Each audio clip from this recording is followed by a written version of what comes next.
tudo que nós pensamos quando criamos uma carreira e batalhamos é que esses instrumentos são os instrumentos da democracia, entendeu? Não ter um plano que revele, né, ao futuro que se pretende construir como uma sociedade, está sonegando à sociedade informações cruciais.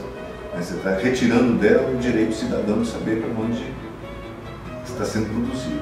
Afinal de contas, o Estado, né, ele extrai uma riqueza, né, da sociedade.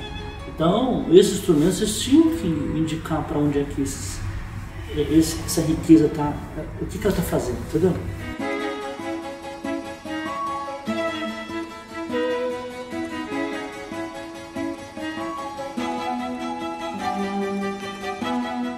O grande motivador da carreira de planejamento e orçamento foi exatamente a partir da extinção do DASP.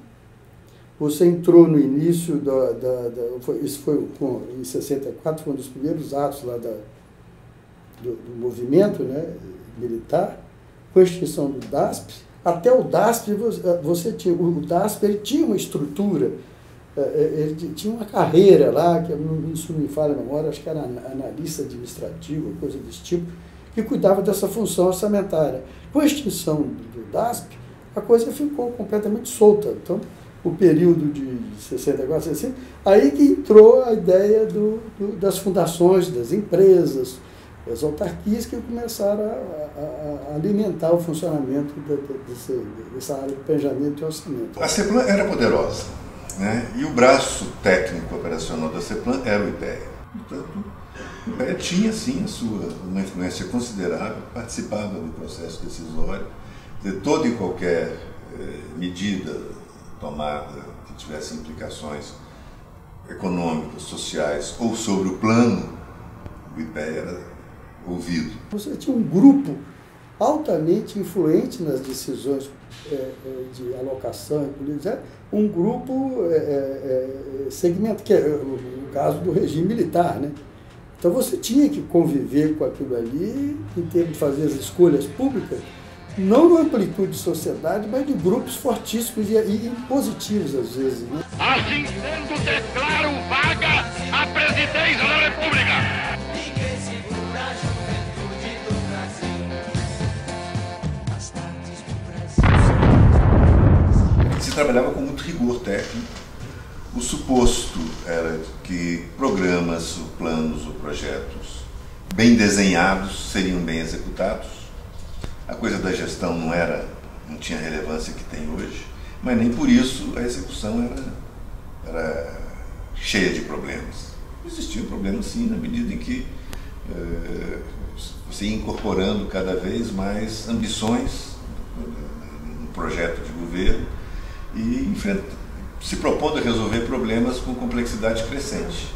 Eu vejo a carreira de planejamento e orçamento como uma consequência de uma construção que vem desde a década de 1950. Vamos lembrar que naquela época, personagens do Estado, intelectuais de diferentes orientações ideológicas, eles construíram um consenso em torno da necessidade de modernização do Estado, de aperfeiçoamento das políticas públicas, e isso se deu acompanhando as discussões que aconteciam no sistema das Nações Unidas, e o Brasil incorporou, acompanhando par e passo com os avanços nos países mais desenvolvidos, a construção da ideia de um tripé formado pelo planejamento governamental, que orientava os outros dois vértices desse tripé, que eram na época a construção do orçamento-programa e o cronograma financeiro de desembolso. O que aconteceu? Depois temos a criação do Ministério do Planejamento, com Celso Furtado, e aí incorporando na ideia de planejamento governamental a ideia de desenvolvimento regional. Então o nosso histórico de planejamento está muito associado a desenvolvimento regional, por motivos óbvios, né? Um país continental, muito diverso. E depois, quando entra o regime militar a partir de 1964, esse acúmulo conceitual não é desconstruído, pelo contrário, ele é aprofundado. Então, tem, a partir da década de 70, esforços mais organizados de criação de um sistema de planejamento federal, incluindo articulação com os entes subnacionais. E aí, quando tem a redemocratização a partir do final da década de 80, a gente passa a viver uma outra situação, que é o vértice do planejamento governamental perdendo força em prol do cronograma financeiro de desembolso. Então a gente passa a enxergar no Brasil a ideia de planejamento não como um instrumento para a promoção do desenvolvimento, e sim como um instrumento de controle de gastos. Bom, na realidade, o que acontece é o seguinte: o orçamento é uma peça de segurança nacional. E o orçamento público estava sendo elaborado por pessoas que não estivessem aliadas ao serviço público. Houve a necessidade de criar uma carreira para se ter essa segurança. Como é que você vai delegar a pessoas estranhas aos quadros públicos, ou isso vamos trazer para a nossa realidade? Como é que eu vou deixar o meu orçamento doméstico para fazer por pessoas que não conhecem a minha realidade e que não têm vínculo com minha família? Então houve essa necessidade, tanto que na Constituição o orçamento, a carreira de orçamento é considerada típica de Estado, que ela não pode ser delegada, o orçamento não pode ser terceirizado, não pode estar em mãos estranhas por ser peça de segurança pública.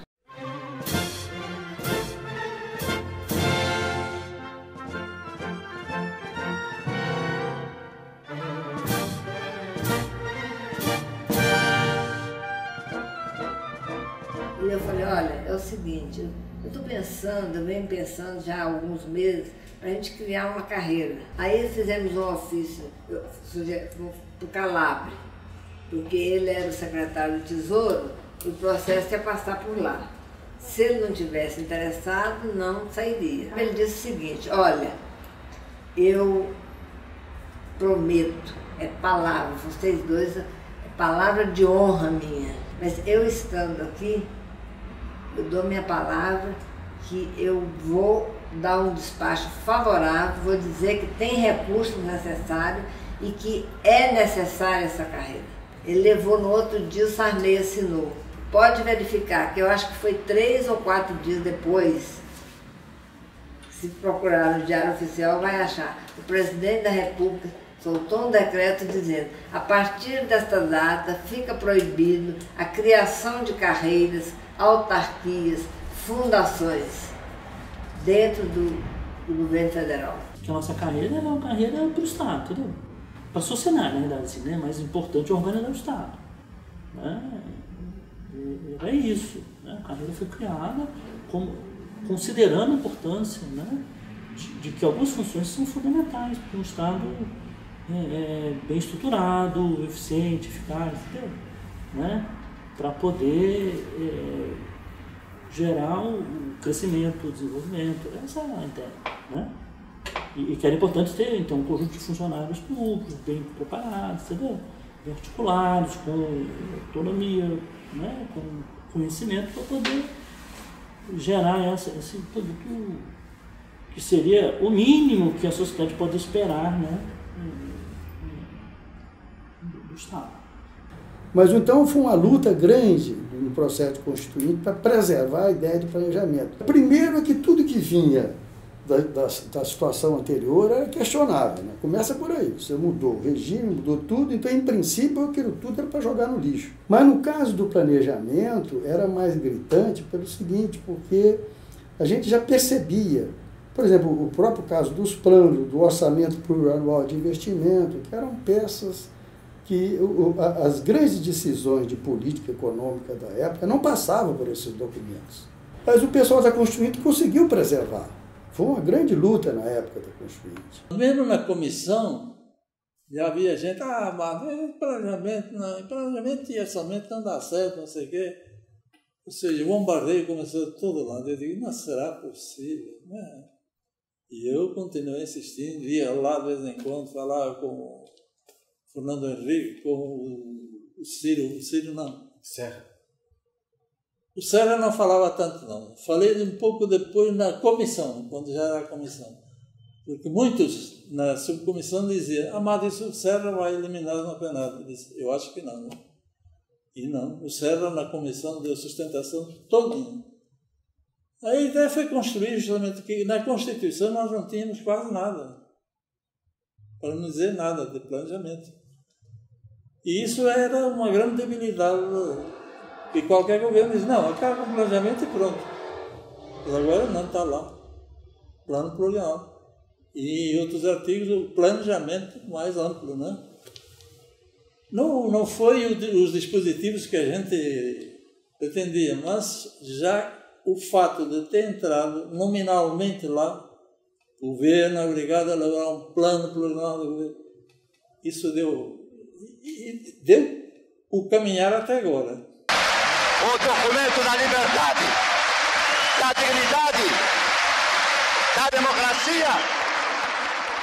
Mas era absolutamente necessário que nós estruturássemos uma carreira estratégica para cuidar da esfera dos planos e dos orçamentos no país. A Constituição brasileira ela é muito clara no seu capítulo 2, quando trata das finanças públicas, e destaca ali o papel e as responsabilidades do Estado no que diz respeito aos planos plurianuais, no que diz respeito às diretrizes orçamentárias, no que diz respeito aos orçamentos. E quando falamos isso, nós estamos falando desde a sua elaboração, a colocação em prática, ou seja, a execução desses instrumentos, o controle em relação a tudo isso. E não seria possível imaginar a possibilidade de lidar profissionalmente da forma mais adequada com esses papéis sem uma carreira de Estado, uma carreira nitidamente associada à gestão pública e uma carreira capaz de responder competentemente aos desafios colocados para o Estado brasileiro nessa esfera. Então, a incidência do parlamento sobre o plano e o orçamento era próximo de zero. A Constituição vai trazer essa rebelião contra essa marginalização do Congresso na discussão do orçamento.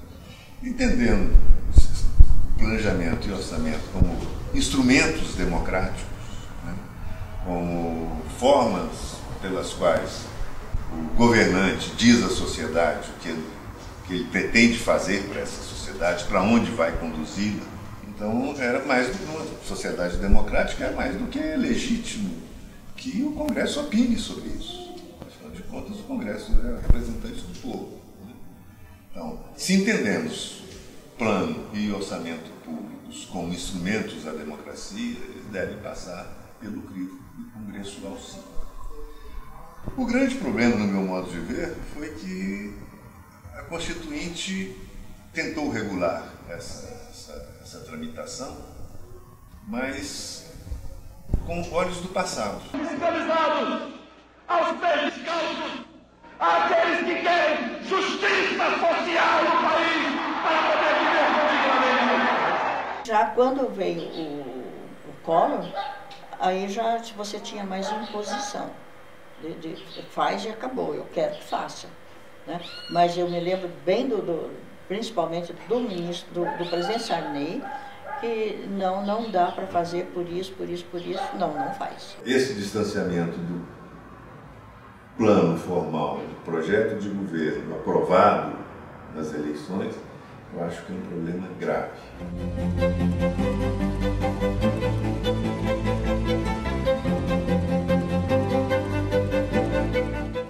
Eu acho que o grande problema, a meu ver, está aí. O PPA, que no começo, lá em 90, ele começou ainda, apesar dos debates na Constituinte terem sido muito claros sobre o que se esperava desse instrumento, o momento político à época, com a volta da democracia, o governo Collor, lá em 90, primeiro, ainda não havia construído dentro do Estado uma estrutura, uma capacidade para se formalizar esse planejamento que a Constituinte esperava que o PPA fosse realizar. E eu acho que paulatinamente ele foi caminhando para isso. nos governos, depois no governo Fernando Henrique, com Brasil em Ação, Avança Brasil, foi se construindo uma base técnica com os estudos dos eixos, relacionando planejamento territorial com decisões de governo, com relacionamento de planejamento e orçamento, a consequência do plano com orçamento. Essa capacidade, esse desenvolvimento técnico começou a ser desenvolvido. A síntese é o papel do planejamento, mas um novo planejamento. Não é o planejamento normativo passado, não é o planejamento do comando e controle, é o planejamento da governança, da construção de consensos, né? Da democracia, da participação, da tomada coletiva de decisão. Primeiro ponto. Segundo, não é o Estado factotum, que decide tudo e faz tudo. Não. É a viabilização num ambiente público-privado. Um papel do Estado não de determinar o que a sociedade deve fazer, mas atento, estimulador, viabilizador da construção de consensos, né? Então, isso muda o planejamento.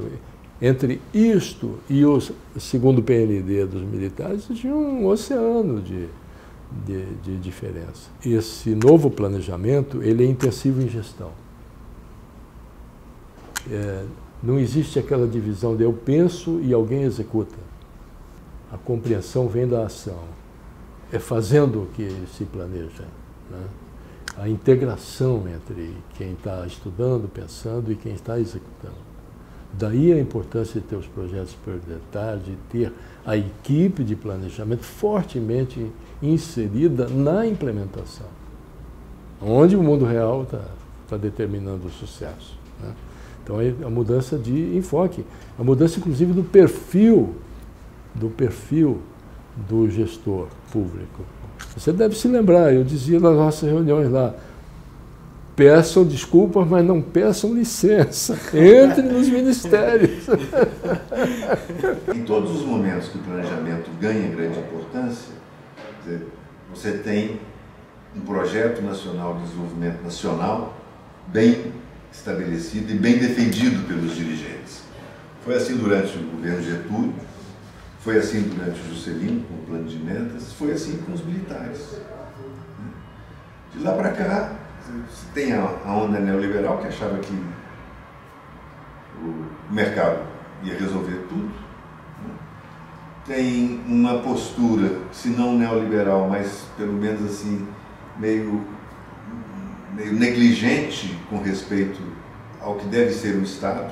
Isso vigiu durante os governos Lula-Dilma, né? Houve um certo retripulação do aparelho do Estado, mas não houve a constituição de uma institucionalidade, de um instrumental que propiciasse isso, que melhorasse a capacidade de condução estratégica por parte do governo.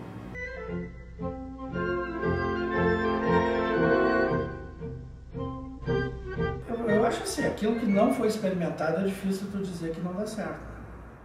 A certa altura o governo federal decide retomar uma capacidade fiscal para investimentos de infraestrutura e montou um programa de aceleração do crescimento, associar esse aumento de investimento público a uma elevação da taxa de crescimento também, né, de investimento e tal. Não haver um processo de participação ali não significa que tu pode fazer processos de infraestrutura com participação, porque isso não foi testado, certo? Então essa é uma ideia muito forte hoje de que esses processos participativos são bons na escala municipal, na escala local e nas outras escalas não seria nem possível.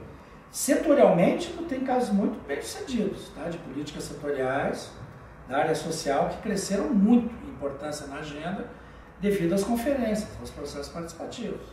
Então aí já também tem um contra-exemplo. E arranjos como o SUS, que há muito tempo tem esse processo de conferência, antes mesmo do SUS, né? Na área da saúde, em algumas áreas. Então é escala nacional também, é setorial, mas é escala nacional. Agora, tu tem essa decisão, vamos dizer, de colocar as decisões estratégicas de governo num processo participativo, ela depende muito da visão do governo. E entende? Nesse processo, por exemplo, de gestão macroeconômica, de gestão dos principais projetos de desenvolvimento, dos principais projetos de infraestrutura, a decisão foi fazer um formato participativo, certo? O formato que teve foi essa tentativa de conciliação via conselhão, que eram representantes convidados pelo governo, representantes, né, setores, enfim, e que tentaram promover um programa que teve seu limite, vamos dizer isso, certo? Isso também no tempo, temporalmente, acabou se esvaziando, certo? O PPA também. No primeiro momento se tentou fazer um PPA participativo. Isso acabou se abandonando o PPA como instrumento de gestão de prioridades. Ao longo da história, há muitos processos que respeitaram o rito constitucional e que condenaram inocentes. Não será a primeira vez na história, não só do Brasil como do mundo. Se há tantos crimes, tantos outros crimes, por que eles não estão na denúncia? Se há tantos crimes, senador, onde eles estão? Por que se recorre a 3 decretos e a um plano safra de subsídio? A Dilma caiu por isso. E até hoje eu não entendo que porcaria foi aquela do erro lá do crédito adicional. Até hoje. Eu não entendo. Eu não entendo. Que estava traçado politicamente pela ser caçada, estava. Mas eu achei o fim da picada poder ser um negócio que é o nosso hábito, que é o nosso métier. Tem tanta gente na Secretaria-Geral, tem tanta gente dentro da SOF mexendo com isso que é quase impossível. Eu tenho plena convicção que absolutamente nós estávamos totalmente corretos no episódio dos créditos que foram usados como pretexto para afastar uma presidenta democraticamente eleita. O processo de impeachment, né, no Senado, ele teve uma evidência muito grande da nossa carreira. Pelas minhas contas, foram 11 analistas de planejamento e orçamento que deram depoimento, né? Não houve nenhuma contradição desses 11 servidores que foram prestar depoimento. Eu tenho certeza que, fora de um ambiente tão conturbado como foi naquela época, todas as nossas ponderações elas teriam sido aceitas e teriam vencido no argumento. Já estão encomendados estudos para eliminar cargos comissionados e funções gratificadas.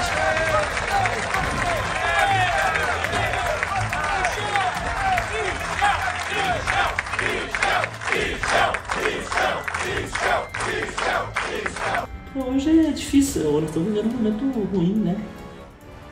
Eu acho de desarticulação grande, né? Acho que vivendo um momento de baixo crescimento, né? Até agora eu fico esperando, assim, né, a gente lá, cadê o PPA, né, dos caras, né? Exatamente. Porque, veja bem, os instrumentos que nós pensamos, né, eles são instrumentos para a democracia, né? Para espelhar aquilo que os caras, a sociedade devia colocar, vem cá, apresenta para mim o seu plano, aí, entendeu? O que é que você quer fazer nesses 2 anos aí, entendeu? Hoje o planejamento não tem, tal como a gente o entende, né? Ele não tem vigência. A vigência é de um projeto estreito, né, de desconstrução de um lado, né? Desconstruir é mais fácil do que construir, né? Desconstrução de capacidade do Estado, desconstrução de sistema de seguridade social, desconstrução dos instrumentos instrumentos de soberania nacional. Para justificar o injustificável. A gente está aqui hoje, acompanhando, fazendo a mobilização aqui embaixo, enquanto vai ocorrer a reunião do governo federal com as entidades, muito preocupados, não só com mais essa medida de ataques aos servidores públicos que o governo vem tomando, mas como um conjunto de políticas que o governo federal vem adotando, no sentido de destruir o patrimônio público como um todo, né? Que vem desde a PEC dos gastos, ao corte de entidades, né? E que agora atinge diretamente o servidor público, acusando o servidor público e seu regime previdenciário, no seu ritmo de trabalho, como os responsáveis pelos problemas do país. Saúde pública está à míngua, correndo porque não tem mais segurança pública. Para chegar no patamar que está hoje, realmente a gente teve que fazer muito esforço, né? Não foi, ela não chegou nesse patamar que está hoje assim fácil, não. Então nós que estivemos desde o início, então assim, a gente teve que trabalhar muito, né? Do ponto de vista de buscar realmente melhorias, né? Quem está chegando agora e os jovens que estão chegando tem realmente esse desafio, esse compromisso de manter, né, a carreira da forma que ela tem sido vista, né, pelos governos que se sucederam nesses 30 anos. Os desafios são grandes, né, haja vista que todo o planejamento de uma nação, do orçamento, isso realmente é o coração, né, de tudo que se faz. Então são profissionais que têm realmente na veia e tem que ter realmente no coração esse entendimento de que são peças-chave, né, em situações, inclusive agora, por exemplo, que o país passa momentos difíceis, que nós temos que realmente resgatar o crescimento, né, e tudo isso passa necessariamente por um planejamento bem feito, uma orçamentação bem feita, temos que aprimorar nossos instrumentos. Se nós continuarmos com instrumentos e processos de trabalho na área de planejamento e orçamento, onde a sociedade não se enxerga, ela não consegue olhar para o PPA, olhar para o orçamento, olhar para a LDO e ver, não, aqui tem escolhas claras, aqui tem caminhos a serem seguidos que refletem não só o que está na Constituição, aí nós temos um grande risco de crescer o sentimento de que as instituições não estão funcionando e aí o apelo populista, seja ele de que vertente ideológica for, né, de chegar um grande salvador da pátria que vai varrer as instituições, que vai botar os pilantras na cadeia e ter soluções de exceção, vai acabar aumentando. E aí é um risco grande que está aí no horizonte que a gente precisa lidar com ele com muita responsabilidade e sem se omitir, sem se esconder, esperar o resultado do que vai acontecer. Não, a gente tem que participar desse debate, tem que se colocar à disposição das boas causas para cumprir bem os nossos deveres como servidores públicos. Então, eu acho que esse tempo já deu para a carreira se consolidar. O que não quer dizer que ela é um todo homogêneo. Eu acho que a gente não pode ter essa pretensão.